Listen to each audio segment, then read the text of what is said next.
오늘 이 자리에 오신 분들 중에서는 아마 하나님을 믿고 계신 분들도 있고 아니면은 하나님을 아직 믿지 못하는 분들도 있을 것 같습니다. 아니면 믿음에 대해서 지금 궁금해하고 계신 분들이 오늘 이 자리에 나왔을 수도 있겠죠. 근데 그렇다면 여러분들에게 하나 물어보고 싶어요. 여러분들은 무엇을 가지고 나는 하나님을 믿어요. 아니면 나는 하나님을 믿지 않아요. 나는 내가 하나님을 믿는지 모르겠어요.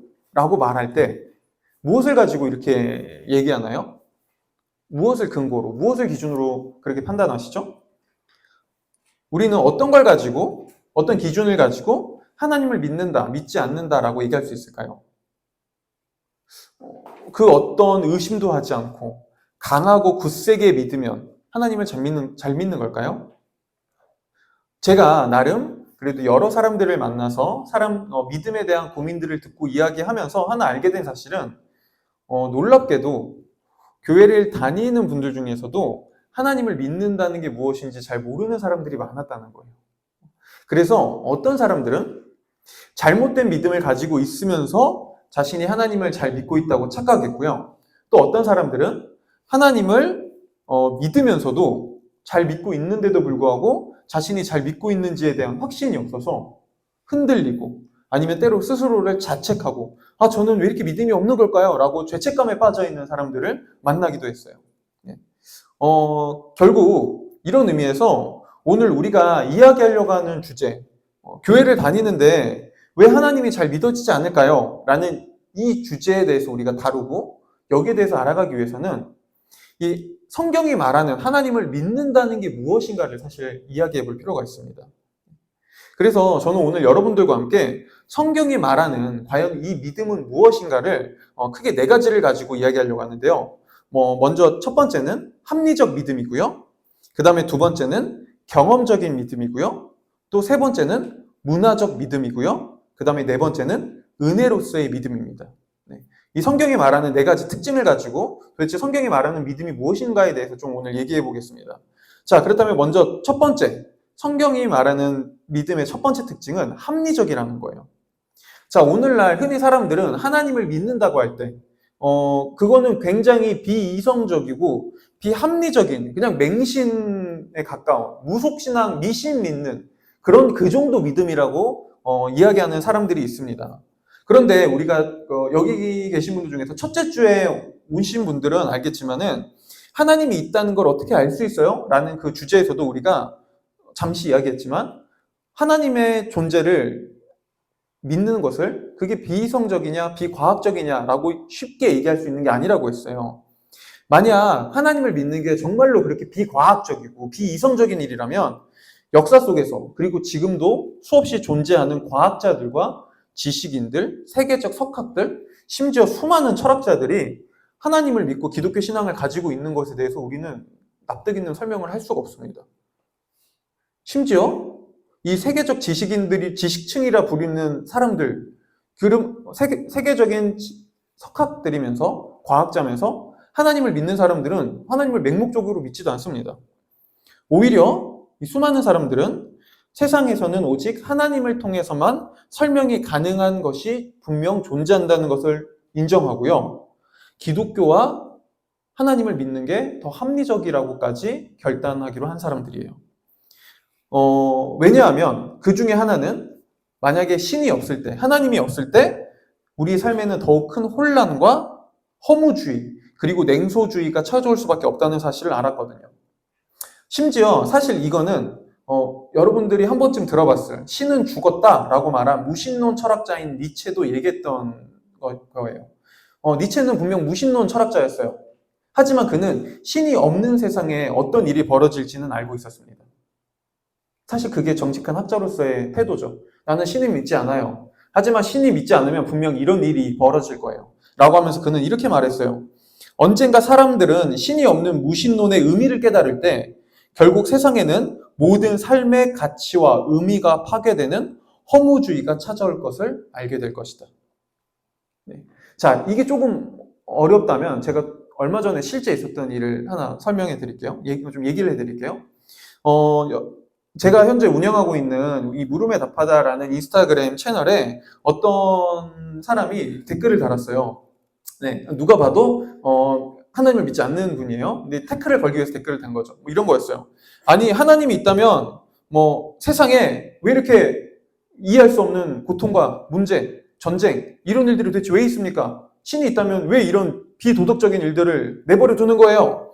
라고 해서 제가 여기에 대해 뭐 우리도 여기에 대해서 나중에 한번 살펴볼 이 주제를 살펴볼 때가 분명히 올 겁니다. 가까운 시일 내에요. 근데 어쨌든 제가 거기에 대해서 간단한 이 대댓글을 달았습니다. 그랬더니 이제 이분이 바로 그 밑에 이렇게 댓글을 달았어요. 네. 어디 한번 지금 이 순간에도 전쟁과 질병으로 고통받고 있는 어린 아이들에게, 순수한 어린 아이들에게 그렇게 말해보세요. 참 위로가 되겠군요. 라고 댓글을 달았어요. 그래서 제가 그분에게 바로 이렇게 댓글을 달았습니다. 맞습니다. 이 말이 위로가 되진 않겠죠. 그런데 한 가지 여쭙고 싶네요. 그렇다면 만약 하나님이 없다면 그리고 모든 것이 다시 회복되고 치유될 천국이 없다면 지금 이 순간에도 전쟁과 질병으로 고통 속에 있고 아픔 가운데 있는 순수한 아이들에게 뭐라고 얘기해 줄 수 있죠? 어차피 너는 우주의 먼지일 뿐이고 네가 당하고 있는 고통엔 아무런 이유도 없으니 그냥 그렇게 살아 라고 얘기하면 될까요? 도대체 무엇이라고 답해 주실 수 있겠나요? 라고 얘기했을 때 더 이상 그분은 댓글이 없었어요. 적어도 아직까지요. 여러분 사실 이건 조금만 생각하면은 당연합니다. 하나님이 없다면 그리고 이 세상이 다시 회복될 아픔과 고통이 모든 것들이 우리가 지금 이해할 수 없지만 그 모든 것들이 사라질 그런 천국이라는 곳이 존재하지 않는다면 우리가 지금 이 순간에도 고통과 아픔 속에 있는 누군가에게 해줄 수 있는 희망은 아예 존재하지 않습니다. 아예 없습니다. 이처럼 사람들은 하나님을 세상에서 지워버리는 게 얼마나 많은 것들을 오히려 빼앗아가고 얼마나 우리의 삶을 더 힘들게 만들어주는지를 사실 그렇게까지 깊게 알지 못합니다. 그래서 사실 오늘날 많은 사람들이 하나님을 믿지 않는 이유는 하나님을 믿는 것이 정말 비합리적이고 비이성적이기 때문이 아니라 하나님을 믿는 게 얼마나 합리적인지를 사실 잘 모르기 때문이에요. 이거는 사실 저의 말이 아니에요. 이거는 수많은 기독교 철학자들이 이야기한 내용이죠. 그런데 안타까운 거는요. 교회를 다니는 많은 사람들도 하나님을 이 정도로 믿습니다. 교회를 다니지만 정작 하나님을 믿는다는 것이 무엇이고 그것이 우리 삶에 무엇을 가져다 주는지 잘 알지 못해요. 그래서 사람들은 잘 믿는다고 하는 거를 고작 이 정도로 생각해요. 의심하지 않고 묻고 따지지 않고 그냥 믿는 거. 그냥 믿으라고 그냥 시키는 거 그냥 순종하는 거. 여기 계신 분들 중에서도 이런 말 한 번쯤 들어보지 않았어요? 우리가 좀 뭔가 묻고 따지거나 의심하려고 하거나 뭔가 나는 좀 약간 뭔가 어떤 의구심을 제기하면은 넌 왜 이렇게 믿음이 없니? 넌 왜 이렇게 믿음이 없는 거야? 그렇게 하면 하나님이 기뻐하지 않아.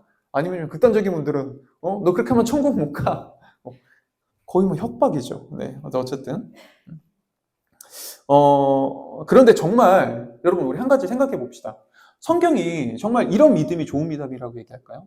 정말 묻지도 따지지도 않고 의구심 따위는 가지면 안 되는 이런 믿음을 과연 성경은 정말 좋은 믿음이라고 얘기할까요?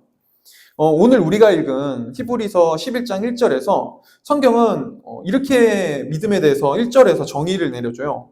믿음은 바라는 것들의 확신이요 보이지 않는 것들의 증거입니다 라고요. 근데 여기서 첫 문장 믿음은 바라는 것들의 확신이요 라는 말을 조금 더 이 원래 성경이 쓰여진 헬라어 원어의 느낌을 그 의미를 조금 더 살려서 번역하면은 이렇게 번역할 수 있습니다. 믿음은 우리 소망의 보증이 됩니다. 이렇게 원래 이 뜻이거든요. 이게 좀 더 가까워요. 믿음은 우리 소망의 보증이 되어줍니다. 자, 지금 성경이 믿음을 말하면서 뭐랑 연결시키죠? 소망을 연결시켜줘요. 그러니까 믿음의 역할이 어떤 소망을 간직하게 해주는 게 믿음의 역할이라는 거예요. 이거를 조금 더 제가 쉽게 설명드려 볼게요. 여기서 군대를 다녀오신 분들이 있을 겁니다. 네. 오늘 좀 남성분들이 많으시네요. 네. 오늘 되게 특이하게 다른 때보다 남자분들이 많이 계신데 아주 좋아요. 환영해요. 네, 자 어쨌든 이 가운데서 군대를 갔다 온 분들이라면은 처음 딱 신병 때, 이등병 때 자대 배치받아서 군대에 딱 들어가면은 그곳에 항상 이등병 때 듣는 말이 있어요. 이제 저녁을 얼마 앞둔 병장이 이제 앉혀놓고 얘기하는 거죠. 너 언제 전역할래? 그날이 올 것 같니? 보이지 않는다. 야, 너가 전역할 날은 오지 않아. 그날은 다시 세상에 없는 날이야. 라고 얘기해요. 네. 그리고 군대를 다녀오신 분들은 알지만 군대에서의 2년은 한 20년보다 더 길죠. 진짜 거기 있을 때는 저녁의 날이 오지 않을 것 같습니다. 근데 그럼에도 불구하고 정말 느낌으로는 내가 전역할 날은 영원히 오지 않을 것 같음에도 불구하고 왜 2년이란 시간을, 그리고 지금도 수많은 군인들이 그 1년 6개월, 7개월, 8개월이라는 시간을 버티죠? 아무리 오지 않을 것처럼 느껴지지만 그럼에도 반드시 내가 여기서 탈출한 날은 온다는 이 믿음이 너무나 멀어 보이는 그 저녁이라는 소망을 실체화시키고 그거를 현실로 받아들일 수 있게 만들어주는 거죠. 믿음이. 그래도 온다. 그날은 있다. 보세요. 여러분, 이게 성경이 말하는 믿음이에요. 지금. 성경이 말하는 믿음은 아무런 내용도 없고, 아니 심지어 내가 뭘 믿는지도 모르고 어떤 것인지도 모르는 걸 그냥 무작정 믿으라고 말하지 않습니다. 무엇이 나에게 진짜 소망이 될 수 있는지, 그 소망은 얼마나 확실한 것인지를 따지고 생각해보고 그 다음에 그거를 믿음으로 받아들이라는 거예요. 이게 성경이 말하는 합리적 믿음의 특징입니다. 그래서 이걸 가지고 베드로전서 3장 15절은 이렇게 얘기했습니다. 우리가 한번 다 같이 읽어볼게요. 한번 읽어보겠습니다. 시작.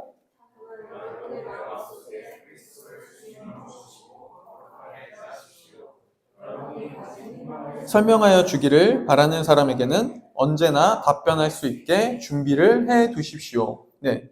여러분, 이 부분을 개역개정은 소망에 관한 이유를 묻는 자들에게는 이라고 했어요. 자, 이게 무슨 말이죠? 생각해 보세요. 지금 내가 가지고 있는 소망이 어떤 것인지도 잘 모르면, 내가 어떤 소망을 가지고 있는지도 모르면서 소망에 관한 이유를 묻는 사람들에게 여러분 대답할 수 있겠어요? 답변할 수 있겠나요? 우리에게 너 그거 왜 믿어? 넌 교회를 왜 다녀? 하나님을 왜 믿어? 하나님이 있으면 뭐가 좋아? 아니면 너는 왜 그렇게 이 세상 속에서 왜 자꾸 주일날 그렇게 너의 시간을 내어서 하루 종일 교회에 있고 때로는 교회에서 뭔가를 맡아서 그렇게 에너지를 쏟기도 하고 왜 너는 굳이 그렇게까지 믿는 거야? 거기에 그곳에 뭐가 있어? 아니 하나님을 믿을 때 도대체 뭐가 좋은 거야? 라는 여러 가지 소망에 대한 이유를 사람들이 물어올 때 거기 답변하려면요. 소망이 무엇인지를 알아야죠. 이처럼 성경은 맹목적으로 무조건 믿는 게 좋은 믿음이라고 얘기한 적이 단 한순간도 없습니다. 성경이 말하는 믿음은 내가 무엇을 믿는지를 알고 믿는 거예요. 그런데 오늘날 많은 교회가 너무 아이러니한 게 믿음은 강조하는데 하나님을 알아가는 거에 대해서는 그렇게 강조하지 않는 것 같아요. 그만큼은. 하지만 알지 못하면 제대로 믿을 수 없습니다. 하나님이 잘 믿어지지 않는다고요? 네, 그럴 수 있습니다. 그런데 어쩌면 우리가 하나님이 잘 믿어지지 않는 이유는 내가 살면서 단 한순간도 하나님이 어떤 분이고 그분을 믿는다는 게 무엇이고 하나님이 있다면 도대체 그 존재가 내 삶과 무슨 상관이 있고 도대체 그게 어떤 합리적인 근거가 있는지에 대해서 사실은 제대로 따져보거나 물어보거나 그걸 알아가려고 하는 시간을 갖지 않아서일 수도 있습니다. 여러분 얼마나 이런 것들을 생각해 보셨나요? 얼마나 질문해 보셨나요? 얼마나 따져 보셨나요? 물론 오늘날 교회 안에서 이거를 따지고 묻기 힘든 분위기가 있긴 있습니다. 하지만 그렇다고 내가 그걸 포기할 이유는 되진 않습니다. 우리는 얼마든지 그 물음을 계속 할 수 있습니다. 그래서 저는 여러분들에게 이렇게 권유드리고 싶어요. 더 따지세요. 더 생각해 보세요. 더 의심하세요. 그런데 한 가지 더 말씀드릴게요. 하나님이 있다는 사실을 의심한다면 그 반대도 의심해 보세요. 그게 공평한 자세입니다. 하나님이 있다면 왜 이런 거야? 하나님이 있다면 이건 도대체 뭐야? 를 의심해 보셨다면 그럼 그 반대편도 똑같이 의심해 보십시오. 하나님이 없다면 어떤 세상이 펼쳐지지? 하나님이 없다면 인생에 의미란 있을 수 있나? 하나님이 없다면 고통이라는 거는 정말 아무런 의미도 없는 걸 텐데? 그럼 우린 여기에 어떻게 답변해 줄 수 있지? 하나님이 없다면 소망이란 게 존재할 수 있나? 이것도 똑같이 의심해 보셔야죠. 근데 많은 분들이 하나만 의심하고 그 반대편을 의심하지 않습니다. 여러분, 이거는 정직하지 못한 자세죠. 그건 균형을 잃어버린 자세입니다. 하나님을 의심하세요.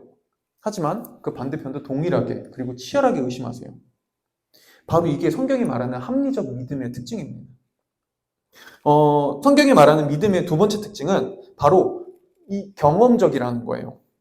그런데 이때 이 경험적 믿음이라는 말은 어떤 특별하고 신비한, 뭔가 막 혀가 꼬이거나, 물론 저는 방언을 인정하고 저도 방언도 하지만, 어쨌든 그런 막 특별한, 아니면 뭔가 저기 막 방방 뛰고, 어떤 강렬한 체험을 느끼는 것만 성경은 체험이라고, 경험이라고 말하지 않습니다.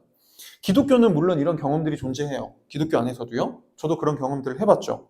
하지만 이 믿음의 경험 중에서는 오히려 가랑비에 옷 젖듯이 천천히 스며들면서 내가 강렬하지 않아도 정말 엄청난 경험이 아니어도 나도 모르는 사이에 점점 물들어가는 이런 경험도 존재해요. 아니, 오히려 이런 경험들이 더 많아요.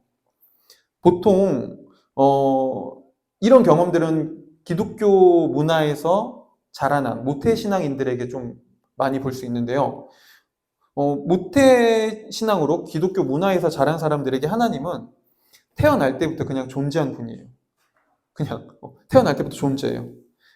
근데 보세요. 그렇다고 모든 모태신앙인들이 하나님을 믿는 건 아니에요.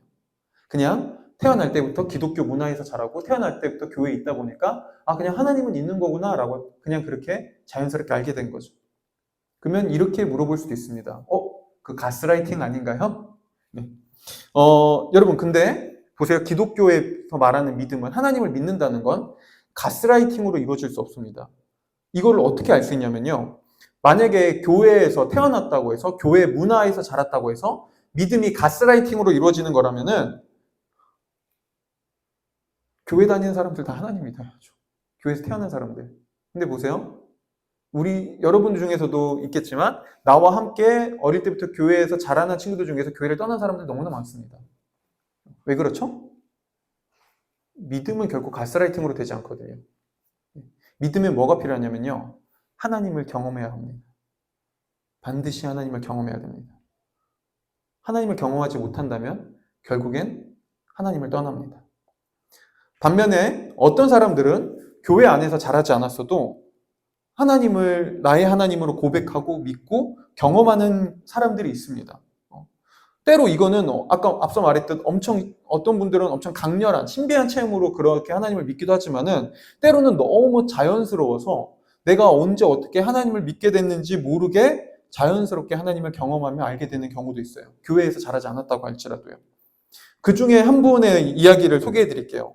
세계적인 유전학자이자 인간 게놈 프로젝트를 총괄했던 프란시스 콜린스라는 박사님이 계신데요. 지금 코로나 때 미국 질병관리청 본부장이기도 했어요. 네. 근데 이분은 어느 날 자신의 지인을 통해서 하나님을 소개받습니다. 그리고 하나님에 대해서 앞서 말했듯 합리적 믿음에 관해서 생각해 보면서 신이 없는 것보다 신이 존재한다는 게 오히려 더 설득력이 있다는 사실을 인정해요. 근데 딱 거기까지였어요. 이 프란시스 콜린스는 여전히 하나님이 왜 내 삶에 필요하고 그분을 왜 믿어야 하는지에 대해서는 납득하지 못했어요. 그런데 이런 프란시스 콜린스 박사가 어느 날 하이킹을 하다가 하이킹하면서 하나님에 대해서 고민하다가 원래 학자들은 그냥 평소에도 고민하잖아요. 그러니까 산 오르면서도 하나님에 대해서 혼자 생각하다가 드디어 하나님을 자신의 하나님으로 믿고 받아들이기로 결정해요. 그리고 그는 한적한 곳으로 가서 무릎을 꿇고 이렇게 기도했다고 합니다. 하나님, 저는 더 이상 당신을 의심할 수 없습니다. 당신께 항복합니다. 저는 지금 이 순간부터 당신의 것입니다. 지금부터 영원히 당신을 따르는 제자가 되고 싶습니다. 여러분, 이게 경험적 믿음입니다. 때론 어떤 신비하고 강렬한 체험을 했다고 해도 하나님을 나의 하나님으로 인정하고 그분 앞에 무릎 꿇은 경험이 없다면, 제가 당신께 항복하겠습니다라고 고백한 그런 경험이 없다면 죄송하지만 그건 성경이 말하는 경험적 믿음이 아닙니다. 성경이 말하는 경험적 믿음은 하나님과 나 사이의 개인적 관계에 대한 이야기거든요. 저는 나름 인스타그램에서는 그래도 뭐 유명 인사죠. 5만 명이 넘는 분들이 저를 팔로우하고 있어요. 자, 보세요. 5만 명이 넘는 분들이 저를 알아요. 그런데 이분들은 저를 몰라요. 왜 그렇죠? 이게 무슨 말이죠? 그 사람들은 인스타를 통해 본 저의 정보와 저의 모습과 제가 올린 글과 영상으로 저를 알 뿐이지 조재욱을 모릅니다. 그런데 이곳에 계신 분들 중에서 저와 함께 시간을 보낸 분들은 저를 알죠. 왜냐하면 저랑 더 이상 SNS를 통해 어떤 정보를 통해 저를 아는 게 아니라 조재욱이라는 저와 함께 시간을 보내고 저와 이야기하고 누군가는 추억들이 쌓여가면서 저와 관계를 맺고 저를 경험하고 있으니까요. 저 보세요. 이게 성경이 말하는 경험적 믿음이에요. 여러분들 중에서 이렇게 하나님을 경험하신 분이 있나요? 아니면 아직 이런 경험을 해보지 못하고 그저 하나님을 정보와 지식의 나열을 정도로만 알고 계신 분이 있나요? 하나님 앞에 나의 연약함을 인정하고 나의 삶을 고백한 그분과 나의 개인적인 시간이 그런 경험들이 있나요? 하나님과 나만이 알 수 있는 둘만의 공유할 수 있는 추억이 있으신가요? 그런 경험을 지금도 하고 계시나요?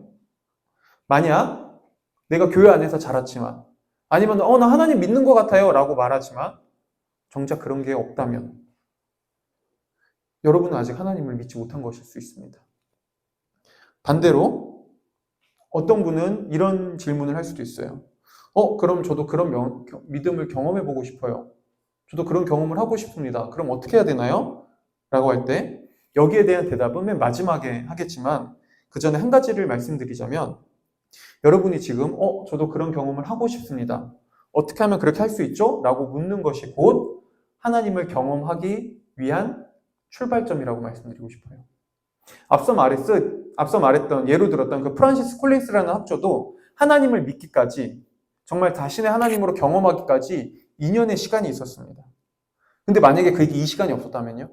그가 하나님에 대해서 알아가려고 하질 않았다면요?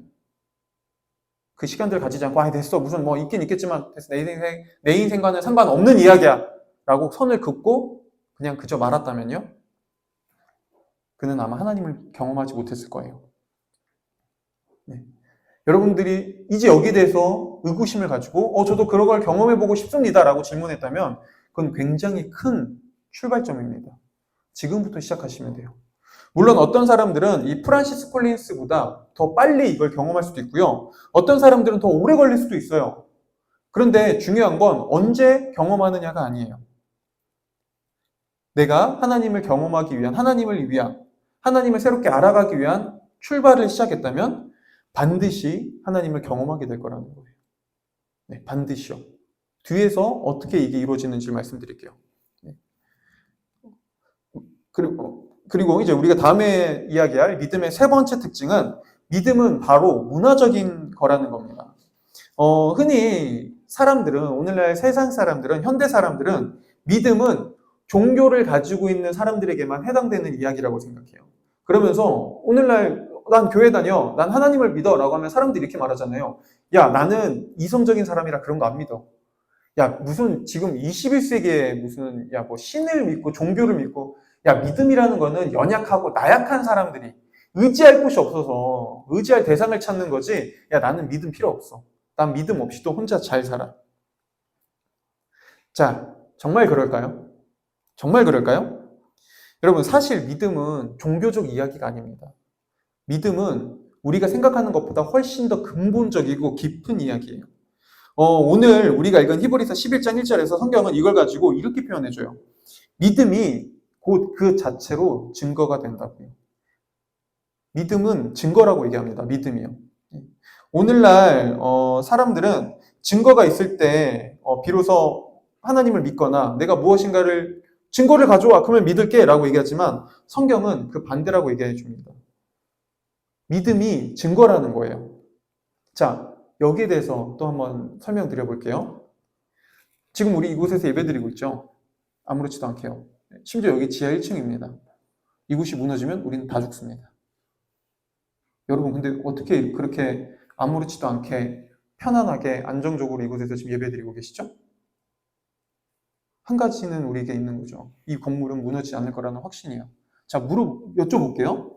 그 믿음은 어떻게 생긴 거죠? 여러분, 이 건물의 건축 구도가 어떻게 되는지 계산하고 따져보셨나요? 이 건물을 들어오기 전에, 잠깐, 이 건물이 몇 년도에 지어졌지? 어떤 공법으로 지어졌지? 무너지진 않을까라는 걸 합리적으로 계산하고 따지고 이성적으로 생각해서 지금 이곳에 들어와 아무렇지도 않게 이렇게 편하게 앉아 계시나요? 아니죠. 그냥 믿고 계신 거죠. 우리가 어릴 때부터 그리고 지금도 무엇인가를 배우고 학습하는 것도 마찬가지입니다.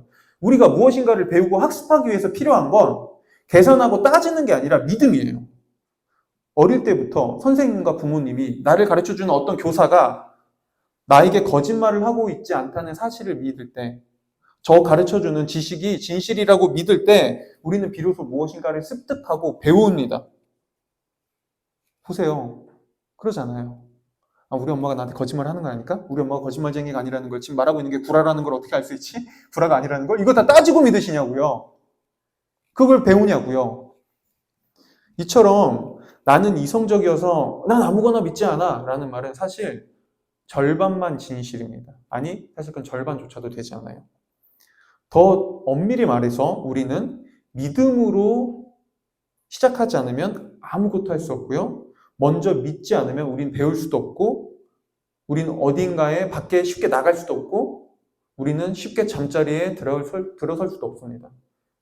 믿음이 없다면 우린 끊임없이 불안에 시달리고 두려움에 빠지죠. 그리고 사실 이건 장애입니다. 그래서 불안장애라는 말이 있죠. 네. 불안장애라는 말이 있어요. 개그맨 정윤돈 씨가 이 장애를 안고 있죠. 누군가 지나갈 때 나를 막 찌를 것 같은 그런 두려움 때문에, 불안함 때문에 쉽게 밖에 나가지도 못하고 사회생활을 못하는. 왜 그렇죠? 믿음이 없으니까요. 이처럼 여러분, 믿음은 우리가 생각하는 것보다 훨씬 더 근본적이고 훨씬 더 기초가 되는, 토대가 되는 이야기입니다. 그리고 바로 이게 오늘 성경이 3절에서 세상에는 단순히 눈에 보이는 것을 넘어서 눈에 보이지 않는 더 깊은 믿음의 차원이 존재한다라고 말한 이유예요. 세상엔 우리가 보여서 믿는 것들도 분명히 있죠. 하지만 반대로 믿을 때 비로소 보이고 믿을 때 비로소 알 수 있게 되는 것들도 분명히 있습니다. 오늘날 우리가 무엇인가를 두고 이게 맞는 거야, 이게 진실이야 라고 말하는 이유는 사실 그것이 진실인지 정말 따지고 계산해서 그런 게 아니라 그게 옳다고 그냥 믿기 때문이에요. 우리는 문화도 어떤 가치관도 그렇게 받아들여요. 팀 켈러 목사님은 여기에 대해서 굉장히 재밌는 예화를 하나 드는데요. 만약에 여러분 지금 우리 타임머신을 타고 과거로 돌아가 보자고요. 지금 이 순간. 자, 우리가 바이킹 시대로 돌아가 봅시다. 저와 여러분은 바이킹입니다. 그렇죠? 우린 바이킹이에요. 근데 우리에게 바이킹 전사가 한 명이 있어요. 근데 이 전사가 두 가지 마음을 갖고 있습니다. 첫 번째는요, 아주 폭력적이고 난폭한 마음이에요. 당연히 바이킹 전사는 자신의 이 폭력적이고 난폭한 마음을 좋아하고 그걸 사랑할 거예요. 역시 바이킹이라면 이래야지. 날 건드리기만 해봐. 다 죽여버릴 거야. 목을 쳐버리겠어. 이게 바이킹의 삶이야 라고 하겠죠. 근데 이 바이킹 전생에 또 하나의 마음이 있습니다. 바로 남자를 좋아하는 거예요. 그리고 이 바이킹 전사는 남자를 좋아하는 마음이 들 때마다 이렇게 말할 거예요. 이건 옳지 않아. 이거는 바이킹 전사로서 수치스러운 일이야. 이렇게 하지 않을 거야. 그쵸? 보세요. 자, 다시 2023년으로 돌아가 봅시다. 그리고 우리가 이태원으로 가봅시다. 자, 이 순간 이제 저와 여러분은 이태원의 파리피플이에요. 네, 우린 파리피플입니다. 네, 이 이태원의 파리피플에게도 동일한 두 가지 마음이 있어요. 첫 번째는요, 폭력적이고 난폭한 마음이에요. 자, 이 이태원 피플은 자신의 내면 속에 있는 폭력적이고 난폭한 마음이 들 때 이렇게 말할 거예요. 이건 옳지 않아. 그럼 이건 좋은 모습이 아니지. 이건 현대 사회에 맞는 모습이 아니야. 이거는 이런 모습은 내가 참아야 돼라고 말할 거예요. 자, 이태원 피플에게 동성을 좋아하는 마음이 들면 그 사람은 이번엔 이렇게 말할 겁니다. 그렇지, 이게 나야. 그럼 난 남자가 너무 좋아. 나는 쟤를 너무 사랑해. 그래, 이게 맞는 거야 라고요. 왜 똑같은 마음인데 왜 이 차이는 어디서 오는 걸까요? 그것은 정말 진리에서 오는 걸까요? 아니면 우리가 살아가는 문화에서 오는 걸까요? 사실 이거는 문화에서 오는 겁니다. 그리고 이 문화를, 우리가 살아가는 세상의 문화를 이미 우리가 이 문화가 맞는 거야. 그래, 지금 시대에 이 말이 맞는 거야 라고 우리가 믿기 때문에 우리는 어떤 문화를 그대로 받아들이죠. 자, 저는 지금 오늘은 동성애에 대한 얘기를 하고자 하는 게 아니에요. 자, 왜 오늘날 사람들이 하나님을 믿고 성경을 믿는다는 건 그건 고리타분하고 그건 억압적이며 그건 구시대적인 거야 라고 왜 이렇게 생각하죠? 그게 진리이기 때문이에요? 아니요. 오늘날 하나님 같은 건 존재하지 않고 신은 필요 없고 종교는 필요 없어. 우리는 신이 없어도 잘 살 수 있다라는 오늘날 세상의 문화를 믿기 때문이죠. 결국 오늘날 사람들이, 그리고 어쩌면 여기 있는 저와 여러분이 때로는 어떤 기독교적 메시지가 불편하고 하나님이 우리에게 불편한 이유는 그것이 진리이기 때문이 아니라 문화의 영향을 받기 때문입니다. 우리는 문화를 믿기 때문이죠. 우리는 이렇게 문화에서 믿음을 받아들이고요. 문화를 통해 믿음을 받아들이고요. 문화를 통해 영향을 받습니다. 그리고 바로 이게 우리가 교회 안에서 믿음을 배워야 하는 이유예요. 세상에서 이야기하는 것이 전부가 아니라 그것과는 다른 문화와 다른 삶의 방식과 다른 이야기가 있다는 것을 우리가 경험하고 알 수 있는 곳이 바로 교회 공동체거든요. 세상은 원래 이렇게 각박하고 세상은 원래 이렇게 치열하고 냉정하며 인생은 결국 혼자 살아남는 거고 네 삶을 책임져줄 사람은 아무도 없어. 그러니까 아무도 믿지 마. 사랑 따위 하지 마. 그런 거 믿지 마. 오직 너만이 세상의 중심이야 라고 얘기하는 이 세상의 문화 한가운데서 아니 다른 삶이 존재해. 우리는 서로 섬기기 위해 존재하는 거고 너에겐 분명히 연약함과 죄악됨이 분명히 있지만 그럼에도 너를 사랑할 수 있는, 너를 받아줄 수 있는 사람들은 분명히 있고 세상은 혼자 사는 게 아니라 더불어 함께 사는 곳이야 라고 얘기해주는 또 다른 가치가 있는 이 교회 문화 안에서 우리는 세상과 다른 믿음을 배우고 알아갈 수 있어요. 물론 성경을 통해서도 이런 믿음을 가질 수 있습니다. 하지만 혼자 힘으로 이 세상의 문화 속에서 성경의 가치관을 가지고 살아간다는 건 굉장히 힘듭니다.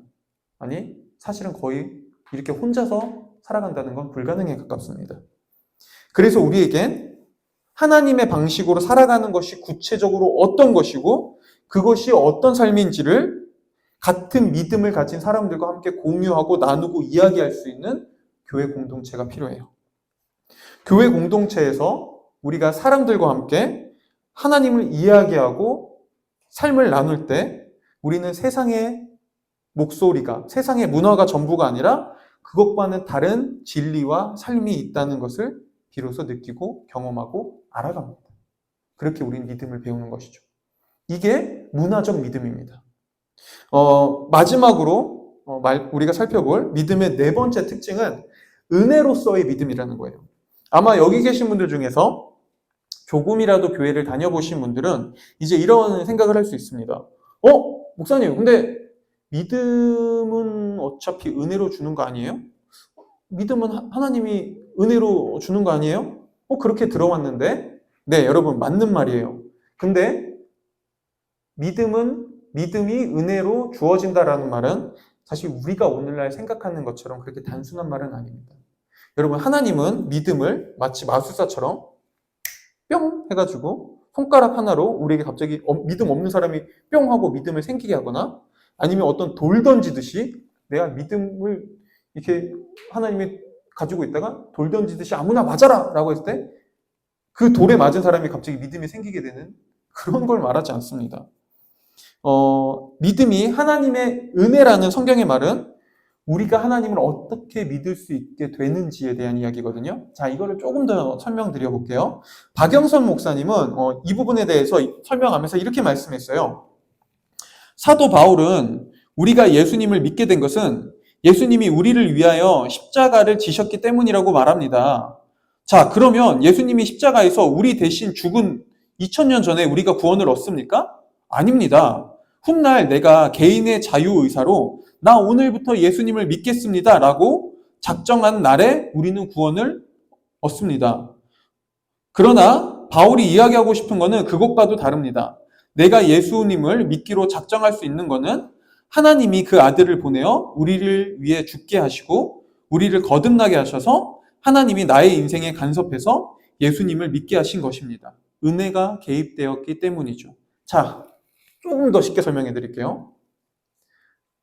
만약 2000년 전 인간의 역사 속에 찾아와 저와 여러분을 위해 자신을 희생하신, 자신을 십자가에 우리를 대신해 죽으신, 저주를 당하신 예수님이 없었다면 우리가 아무리 예수님이라는 나를 구원할 수 있는 어떤 구세주가 있지 않을까? 그분을 믿으면 왠지 나를 구원해 줄 것 같아. 내가 많은 죄를 저질렀지만 그분이라면 뭔가 어딘가에 존재할 구세주가, 메시아가, 구원자가 나를 용서하고 나를 사랑해 줄 수 있을 거야 라고 그냥 믿는다고 해보자고요. 그럼 그 믿음이 우리를 구원할까요? 2000년 전 예수님 아무런 일도 일어나지 않았었는데 실제 역사 속에선? 아니요, 그러지 못해요. 우리가 하나님을 믿을 때 용서를 받고 그분의 사랑을 얻으며 구원을 경험할 수 있는 이유는 내가 믿었기 때문이 아니라 이미 하나님이 은혜로 우리를 용서하고 사랑하고 구원하기로 결심하셨기 때문이에요. 네가 믿든 믿지 않든 너의 믿음과 상관없이 나는 이미 너를 사랑할 거다. 나는 너를 용서할 거야. 나는 너를 끝까지 포기하지 않을 거란다. 그분은 우리가 어떤 죄를 짓고 하나님을 아무리 많이 실망시키고 우리가 수없이 넘어져도 우리를 포기하지 않고 우리를 끝까지 하나님의 사랑과 하나님의 구원 아래로 인도할 것을 그분은 결심하셨어요. 왜요? 은혜로요. 그냥 은혜로요. 이게 우리가 하나님을 믿을 수 있는 이유예요. 만약 우리가 하나님을 잘 믿을 때 하나님을 열심히 믿어야지만 그분이 우리를 용서하고 우리를 구원해 주신다면 여러분 보세요. 우린 하나님을 믿을 수 있어요. 하지만 우리는 엄청 두려울 거예요. 혹시 내 믿음이 흔들리거나 내가 잘못 믿으면 내가 지금 내가 의심이 들어. 이러면 나는 저주받을 거야. 아니 이러면 더 이상 나는 사랑받지 못할 거야. 이러면 난 더 이상 구원받지 못할 거야 라는 끊임없는 두려움과 불안함 속에서 하나님을 믿겠죠. 여러분 이렇게 하나님을 믿으면서 그분의 사랑을 경험할 수 있겠나요? 여러분 이렇게 하나님을 믿으면서 하나님은 사랑입니다 라고 말할 수 있겠나요? 아니요! 왜 오늘날 수많은 사람들이 교회를 다니면서 하나님을 사랑이라고 고백하고 하나님을 믿는다고 하면서 왜 여전히 불안해하고 왜 여전히 두려워하고 왜 하나님을 무서워하죠? 하나님의 은혜를 모르니까요. 내 믿음과 상관없이 그분이 이미 우리를 용서하고 이미 우리를 사랑하기로 결심했고 그분이 우리를 끝없이 받아준다는 이 은혜를 모르니까요. 여러분 우리가 하나님을 믿을 수 있는 이유는 다시 한번 말씀드리지만 하나님이 저와 여러분을 끝까지 포기하지 않고 끝까지 사랑하며 내가 끝까지 너를 놓지 않으리라고 결심했기 때문입니다. 그리고 바로 그래서 하나님은 2000년 전 자신의 아들이신 예수님을 역사 속에 실제 개입하게 하셨고요. 지금도 그 하나님은 우리의 삶에 개입하고 계세요. 때로는 어떤 환경을 통해, 때로는 내 주변 사람들을 통해, 때로는 지금 당장은 이해할 수 없는 어떤 사건과 어려움을 통해, 때로는 상처와 아픔을 통해, 때로는 이별을 통해, 때로는 지금 이 설교를 통해 하나님은 우리가 하나님을 믿고 그분께 돌아올 수 있도록 끊임없이 우리 삶에 개입하세요. 우리가 하나님을 믿을 수 있는 이유는 이렇게 하나님이 우리를 포기하지 않고 우리를 초청하고 우리의 삶에 개입하기 때문입니다. 그리고 그분은 지금도 우리를 찾고 계세요. 그러니 여러분 지금 당장은 내가 예배에 나오고 교회에 나오는 게 아무런 의미도 없어 보일지 모르지만 여러분 결코 그렇지 않습니다. 하나님이 계속해서 우리 삶에 개입하고 있기 때문에 우리는 이 시간 속에서 우리의 믿음은 조금씩 자라가고 성장합니다. 왜냐하면 하나님은 인격적인 분이라 우리를 억지로 믿게 하는 것이 아니라 우리의 삶이라는, 우리 인생이라는 시간 속에서 하나님을 향해 점점 마음을 열게 하시거든요. 마지막으로 비유 하나만 들려드리고 말씀을 마칠게요. 예전에 프랑스 고개사인 샤를 블롱댕이라는 사람이 신문에 한 광고를 냅니다. 나이아가라 폭포를 외줄타기로 건너겠다는 광고를 낸 거예요. 그리고 그 샤를 블롱댕이 나이아가라 폭포를 외줄타기로 건너겠다고 공표한 그날 수많은 구경꾼들이 왔습니다. 그리고 실제 이 고개사는 그 폭포를 외줄타기로 몇 번을 왔다 갔다를 합니다. 사람들은 그때마다 환호하고 박수를 쳤어요. 막 박수 치면서 막 미국 사람들 그 바이브 있잖아요. 그쵸? 외국에 막 박수 치면서 막 환호하고 막 휘파람 불고. 근데 이제 그때 몇 번이나 성공했던 블롱댕이 이제 사람들을 향해서 이렇게 외칩니다. 여러분, 제가 사람을 업고도 이 외줄을 타고 이 바다를, 이 폭포를 건널 수 있을 거라고 믿으십니까? 모든 사람들이 다 네 외쳤어요. 네! 그리고 이제 블롱댕이 그 다음에 말하죠. 그럼 저와 함께 제 등에 업혀 이 폭포를 건너실 분이 있으신가요? 지금 같았어요. 아무도 대답하지 않았어요. 모든 곳이 정적이 흘렀어요. 그때 한 사람이 기꺼이 손을 들며 도전합니다. 바로 이 샤를 블롱댕이라는 고개사의 매니저였어요. 그리고 그는 실제 이 블롱댕의 등에 업혀 그 폭포를 건너갑니다. 자, 보세요. 여러분, 이 매니저가 이 나이아가라 폭포를 건널 수 있었던 이유가 자신의 능력 때문인가요? 아니요. 그는 그저 믿었을 뿐이죠. 블롱댕을요. 강을 건너는 건 오직 블롱댕의 능력과 몫이었습니다. 하지만 이 매니저도 외줄로 강을 건너는 어마어마한 경험을 합니다. 자신의 능력 때문에요? 아니요. 블롱댕을 향한 믿음으로요. 자, 이 매니저는 갑자기 블롱댕을 믿은 걸까요? 그냥 그 순간 믿음이 갑자기 뿅 하고 생긴 걸까요? 아니요. 그는 블롱댕과 함께 수많은 시간을 보내고 그와 함께 전 세계를 돌아다니며 공연을 하면서 그리고 블롱댕과 함께 먹고 자고 그와 함께 하면서 이 친구는 진짜 신뢰할 만한 친구다. 이 친구의 이 엄청난 연습량과 엄청난 담대함과 엄청난 균형 감각은 절대 나를 놓지 않을 것이다 라는 걸 신뢰하기 시작했던 것이죠. 여러분, 우리가 하나님을 믿는 것도 이와 비슷합니다. 비록 시간이 걸릴 수 있지만 그럼에도 우리가 하나님을 알아가려 하고 엄청나게 특별한 경험은 아니지만 천천히 그리고 조금씩 삶에서 하나님을 경험해가며 그리고 공동체 안에서 우리가 하나님의 이야기를 나누고 하나님을 함께 이야기할 때 그분을 향한 우리의 신뢰는 점점 더 쌓이고 자라나요. 그리고 이런 방식으로 하나님은 지금도 우리 삶에 개입해서 하나님을 알려주기를 원하세요. 우리가 그분께 마음을 열기 원하세요. 하나님이 잘 믿어지지 않으신다고요? 괜찮습니다. 왜냐하면 어쩌면 지금 우리는 하나님이 믿어지지 않는 게 아니라 하나님을 믿고 알아가고 있는 중이거든요. 그리고 하나님이 우리를 결코 포기하지 않기에 우리는 반드시 이 시간 속에서 언젠가 하나님을 더 확실하게 알게 될, 그분을 진짜 신뢰하게 될 그날이 분명히 올 겁니다. 그러니 여러분 지금처럼 계속 이 자리를 지켜주세요. 계속 교회의 자리에 나오고 예배의 자리에 나오고 공동체와 함께 해주시기를 바랍니다. 그러다 보면 언젠가 하나님이 이 모든 시간 속에 함께 하셔서 나를 내 삶에 개입하고 계셨고 나를 찾고 계셨구나라는 사실을 고백하고 깨달을 날이 분명히 올 겁니다.